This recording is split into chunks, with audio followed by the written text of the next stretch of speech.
Capítulo 20, no qual ficamos sabendo finalmente quem era Tisto. Mais surpresa, gente. Vamos lá.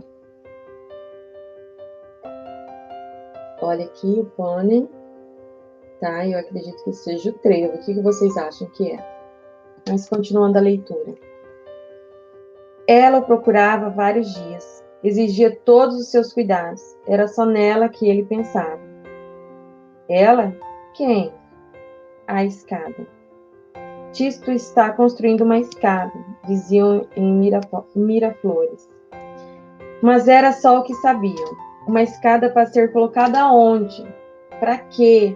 Por que uma escada e não uma torre ou uma bandeira de flores? Tisto desconversava. Tenho vontade de fazer uma escada, só isso. Escolheram o local bem no centro do prado. Uma escada, geralmente, é trabalho de carpinteiro, mas Tisto não pretendia usar madeira cortada. Começara por meter o polegar na terra, bem fundo, em 2 pontos bem distantes um do outro, mais ou menos a distância dos seus braços bem abertos.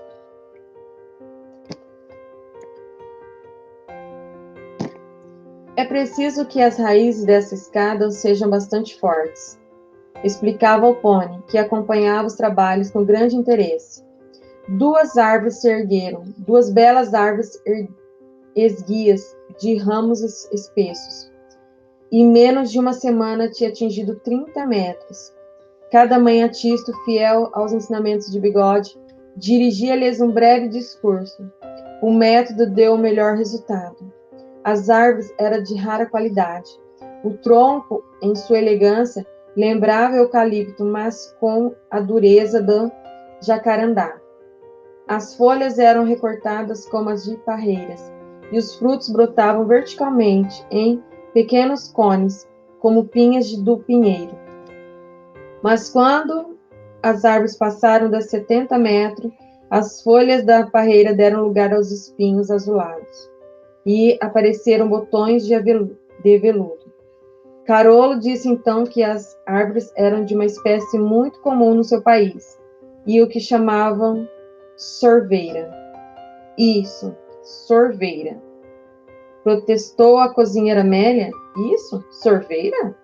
Não vê que estão dando agora cachos brancos e perfumados? Garanto que são abrunheiros, que conheço muito bem, pois as flores servem para doce. Mas nem Amélia nem Carolo estavam errados, ou certos. Cada um via naquelas árvores a sua árvore predileta. Era uma árvore sem nome. Em breve mediu mais de 100 metros. Nos dias de neblina já não se viu mais onde acabava. Mas, dirão vocês, 2 árvores, por mais altas que sejam, jamais serão uma escada. Foi então que surgiu a glicínia, uma glicínia diferente, híbrida, fortemente cruzada com o lúpulo.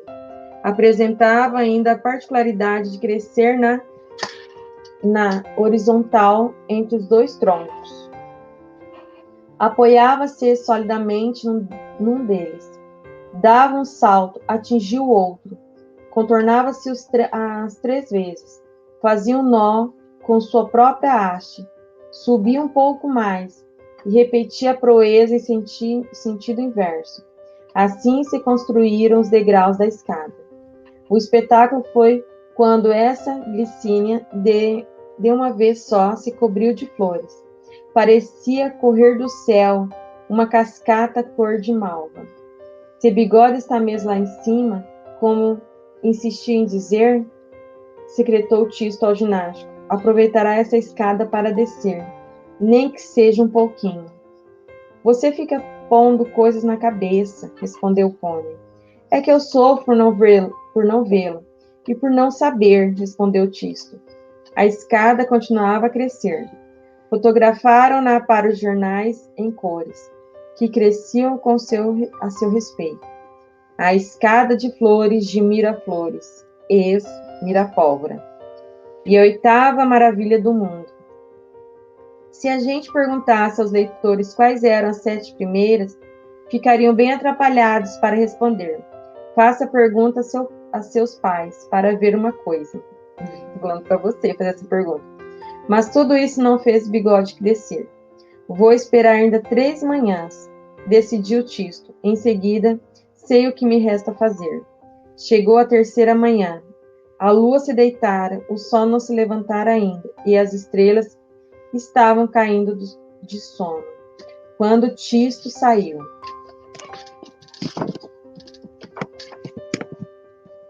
Próxima página, gente. O que será que o Tisto vai fazer, hein? Vamos lá. Tisto saiu da cama. Não era mais noite, mas o dia não chegara ainda. Tisto vestia sua longa camisola branca.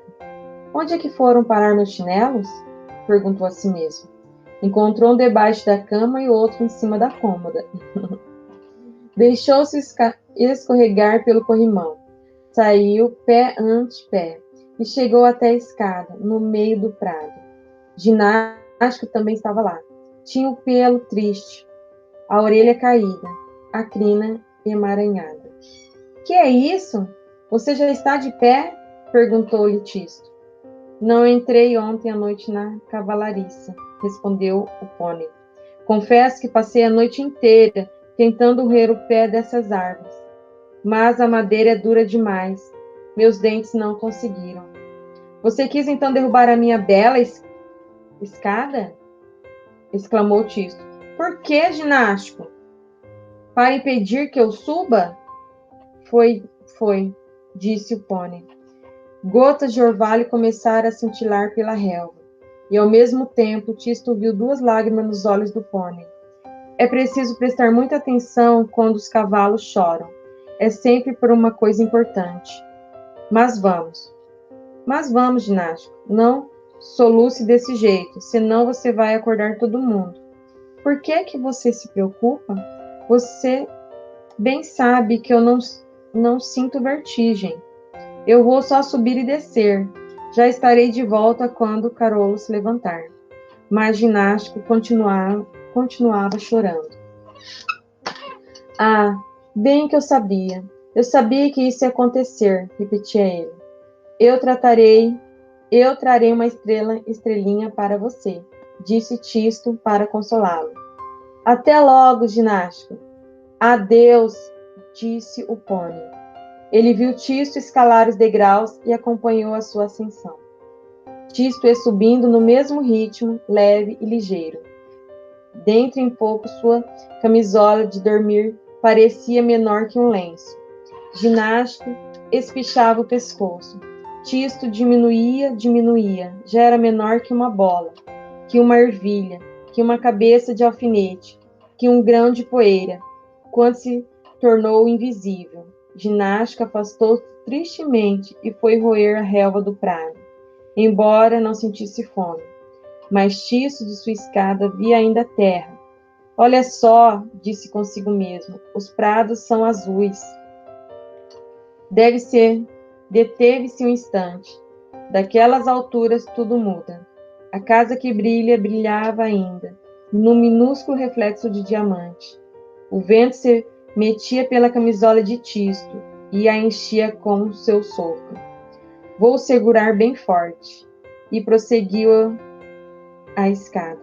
Mas, em vez de se complicar, sua ascensão se tornava ainda cada vez mais fácil. O vento se acalmara. Tudo que fora barulho ou ruído se tornara silêncio. O sol faiscava como um fogo gigantesco, mas sem queimar. A terra não era mais que uma sombra, mais que nada.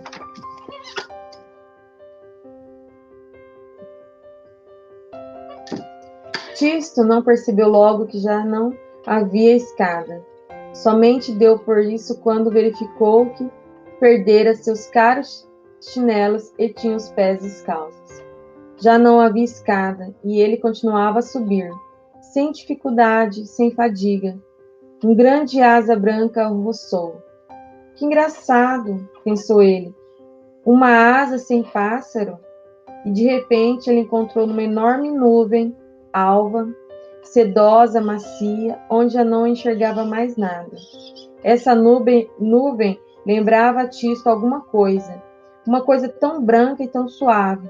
Sim, os bigodes do bigode. 1.000.000.000 de vezes maior. Tisto subia por uma barba imensa como uma floresta. Ouviu então uma voz parecida com a de bigode, mas imensamente mais forte, mais grave, mais profunda. E ouvia essa voz dizer: "Ah, você está aqui." E ele desapareceu para sempre naquele mundo invisível, do qual até as pessoas que escrevem histórias não sabem coisa alguma. No entanto, para que o Sr. Papai e a Dona Mamãe e todos que o amavam não ficassem preocupados, Tisto, pela última vez, mandou notícias suas por intermédio de ginástica. Este pônei, como já dissemos, sabia muita coisa. Assim que perdera Tisto de vista, pusera-se a roer a relva do prado. E não estava com fome, mas roía, apressava-se. Roía de um modo curioso, como se quisesse fazer um desenho ou seguir um traçado. E à medida que ia roendo, no lugar da relva roída, punha-se a brotar botões de ouro, bem juntinhos e espessos. Logo que acabou, foi descansar. Quando os moradores da casa que brilha saíram aquela manhã a chamar Tisto por todos os cantos, viram no meio do prado 2 chinelinhos e uma frase escrita em belas letras douradas: Tisto era um anjo. Respira. Que interessante, né? Só poderia ser um anjo, né? Eu não vou falar nada para vocês neste momento. Eu vou esperar nosso próximo encontro, a nossa aula, e você vai comentar sobre esse final. O que você achou? Tisto era um anjo. Ok? Um beijo e até a próxima aula. E eu quero a sua opinião, o seu comentário. O que você achou? Bom? Tchau, tchau.